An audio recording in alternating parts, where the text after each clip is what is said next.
14 अगस्त के मौके पे साइड डिश के तौर पे आप इसे बना सकते हैं। ये किस तरह से बनाया ये मैं आपसे शेयर करती हूँ। अगर मेरी वीडियोस अच्छी लगी तो लाल सब्सक्राइब को क्लिक कर दें। साथ में ये जो बेल का आइकॉन है इसको क्लिक कर दें।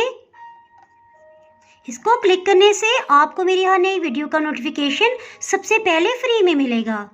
बिस्मिल्लाहिर्रहमानिर्रहीम की रेसिपी को स्टार्ट करते हैं। 1 कप चावल को पानी में भिगो देंगे। इसे 3-4 पानियों में अच्छी तरह से धो लेंगे। एक पैन में तकरीबन 800 ml पानी डाल लिया है। इसमें 1 चाय की चम्मच नमक शामिल कर देंगे। पानी बॉइलिंग पॉइंट पे आ गया है, सो इस स्टेज पे इसमें मटर शामिल करेंगे। ये तकरीबन 3 पाव की मिकदार में है। इसके साथ ही दूसरे पैन में चावलों को बॉईल कर लेते हैं। पानी तकरीबन 800 ml है। नमक आधी चाय की चम्मच।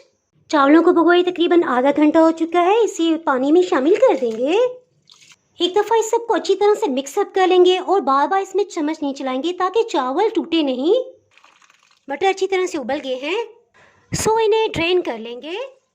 चटनी बनाने के लिए दही 1 कप लिया है।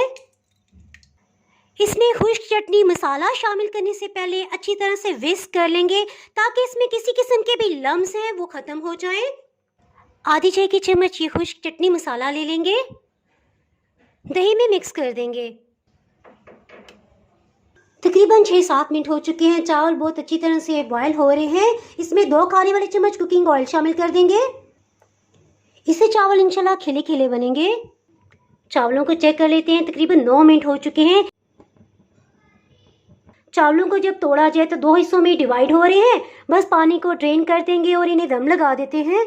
डिश में उबले हुए मटर को डालने से पहले इसमें दही का रायता शामिल कर देंगे। इसके ऊपर बॉयल मटर को सेट कर देंगे। बॉयल उबले हुए चावलों को भी इस पे सेट कर देंगे। क्योंकि हम इसे पाकिस्तानी फ्लैग की शेप दे रहे हैं, सो चावल को बॉयल करते हुए इसमें गरम मसाला जीरा वगैरह ऐड नहीं किया। चले जी, ये भी सेट हो गए। उबले हुए चावलों से चांद को हमने सेट कर लिया है। अल्हम्दुलिल्लाह तारा भी साथ ही बन गया। आप इसे रोस्टेड चिकन और फिश के साथ भी सर्व कर सकते हैं। मैं इसे पुदीना चटनी इसी तरह चिकन के साथ सर्व करूंगी। इसी 23 मार्च को मैंने स्विस चॉकलेट केक भी बनाया था, वो भी आप ज़रूर देखिएगा, मैं एंड कार्ड में दे दूंगी। जिसके साथ ही मैं बताती चलूँ कि कोरोना वायरस SOP से मतलब भी मैंने एक स्नैक्स की रेसिपी शेयर की हुई है, जिसमें मास्क, ग्लव्स और इसी तरह कोरोना वायरस भी बनाया था, वो भी आप जरूर देखिएगा, वो मैं एंड कार्ड में दे दूंगी। अगर आप चैनल पे नए हैं तो मज़ेदार और इंटरेस्टिंग रेसिपीज़ के लिए चैनल को सब्सक्राइब कर दें। बेल आइकन प्रेस करना बहुत ही ज़रूरी है, क्योंकि इसके बाद आपको मेरी नई अपलोड होने वाली वीडियो का नोटिफिकेशन नहीं मिल पाएगा। दुआओं में याद रखिए, वीडियो लाइक और शेयर करना बिल्कुल भी ना भूलिएगा। इसके साथ ही मैं इजाज़त चाहती हूँ। अल्लाह हाफिज़।